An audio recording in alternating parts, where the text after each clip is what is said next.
আসসালামু আলাইকুম এভরিওয়ান। আজকে আপনাদের মাঝে আমি ভিন্ন স্টাইলের একটি ডিম আলুর চপ রেসিপি নিয়ে হাজির হয়েছি। এটা দেখতে যেমন ডিফারেন্স, এটা টেস্টও কিন্তু ভিন্ন ধরনের। তো আমি এই রেসিপিটি কিভাবে তৈরি করেছি সেই রেসিপিটি সম্পূর্ণ দেখতে হলে কিন্তু আমার সম্পূর্ণ ভিডিওটি দেখে যেতে হবে। তো কথা না বাড়িয়ে চলে যাচ্ছি আমাদের মূল রেসিপিতে। প্রথমে কিন্তু আমি দুটো আলু খোসা ছাড়িয়ে সিদ্ধ বসিয়ে দিয়েছি, সাথে দিয়েছি একটি ডিমও সিদ্ধ। আলুগুলো সিদ্ধ হয়ে যাওয়ার পর খোসা ছাড়িয়ে নিয়েছি, পেঁয়াজগুলো হালকা একটু তেলে ভেজে নিয়েছি আর ডিমগুলো কেটে নিয়েছি। আমি কিন্তু ডিমটাকে 6 টুকরো করে কেটে নিয়েছি।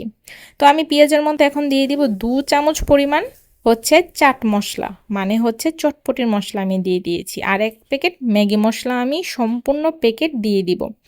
তারপর আমি এখানে দিলাম হচ্ছে 1 চামচের মতো জিরার গুঁড়া, 1 চামচ ধনিয়ার গুঁড়া আর 1 চামচ আমি শুকনা মরিচ গুঁড়ো করে আমি এখানে দিয়ে দিয়েছি।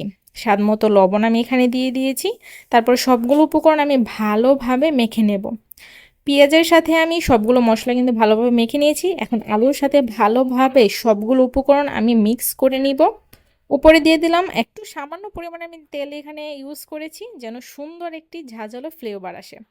তো যে দেখতে পাচ্ছেন আমার কিন্তু আলুর ভর্তাটা একদম রেডি। তারপরে যে আমি একটু দলা টাইপের করে নিয়ে নিয়েছি। তারপর আমি যে চ্যাপটা রুটির মতো চ্যাপটা করে নিয়েছি। তারপরে আমি ডিমটা উপরে বসিয়ে দিলাম।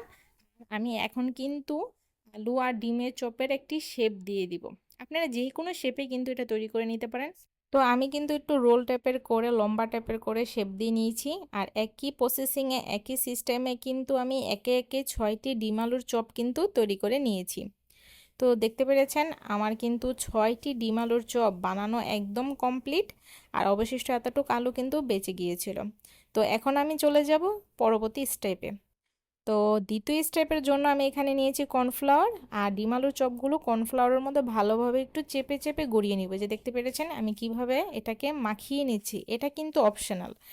এখানকার আলুটা একটু পানি পানি টাইপের, এর জন্য আমি এটাকে একটু আঠালো ভাব আনার জন্য আমি এভাবে কর্নফ্লাওয়ারের মধ্যে গড়িয়ে নিয়েছি। আপনারা চাইলে করতে পারেন বা স্কিপ করে নিতে পারেন। তো চলে আসলাম তৃতীয় স্টেপে। তৃতীয় স্টেপের জন্য আমি এখানে একটি ডিম ফেটে নিয়েছি ভালোভাবে, আর ব্রেড গাম নিয়েছি। আর যে ডিম আলুর চপটা ছিল প্রথমে আমি ডিমের মধ্যে গড়িয়ে নিব, তারপরে সরাসরি আমি দিয়ে দিব হচ্ছে ব্রেড গামে।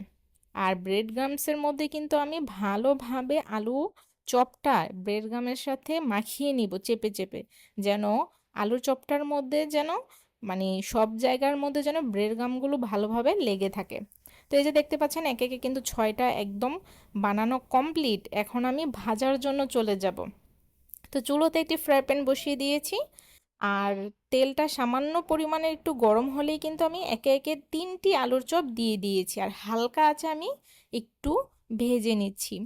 তো এটা বেশি আঁচে ভাজতে যাবে না, তাহলে কিন্তু উপরে কালার চলে আসবে আর দেখতে ভালো লাগবে না।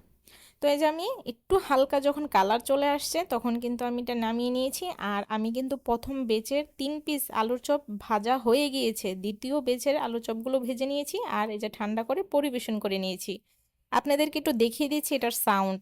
মাশাল্লাহ, এটা কিন্তু দেখতে যেমন সুন্দর হয়েছে, উপরে ছিল ক্রিস্পি, ভিতরে ছিল একটি ঝাঁঝালো সরিষা তেলের গ্রান, আর ছিল চটপট একটি টেস্ট। সব মিলিয়ে অসাধারণ একটি টেস্ট এসেছে, অসাধারণ লেগেছে খেতে। অবশ্যই বাসায় একবার হলো ট্রাই করবেন, তারপর আমাকে কমেন্ট বক্সে জানিয়ে যাবেন আপনাদের ডিম আলু চপটি কেমন হয়েছে। খুব সিম্পল এবং ইউনিক একটি রেসিপি আপনাদের সাথে শেয়ার করার চেষ্টা করেছি। আশা করছি আমার রেসিপিটা আপনাদের কাছে খুবই ভালো লেগেছে। ভালো লেগে থাকলে অবশ্যই আমার ভিডিওতে একটা লাইক করে দিবেন। আপনার ফ্যামিলি এবং ফ্রেন্ডসদের সাথে আমার ভিডিওটি শেয়ার করে দিবেন। আজকে এ পর্যন্তই। আল্লাহ হাফেজ।